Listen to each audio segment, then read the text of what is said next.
Hey guys, welcome back to another quick tutorial video of Tech It Simple. In this video, I am going to show you how you can send large-sized files into Gmail. So, without any further ado, let's dive right into this exciting video. The maximum file size capacity into Gmail is 25 megabytes. It means we cannot send a file that is more than 25 megabytes by attaching the file into Gmail. In that case, we have another option here. So, in order to learn that process, simply open your Gmail in any of your browsers.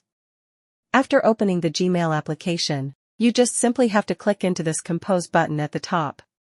After clicking to compose email, you will get many options here. You just simply have to select this drive icon here. After clicking into the drive option, if you have that file into drive, you should just select that file and create your mail. And if you don't have that file into your drive, you just simply have to upload that file into drive and then select it from drive by following these very easy steps. Using the drive into Gmail, you can easily send large files into your Gmail. I hope this video was helpful for you.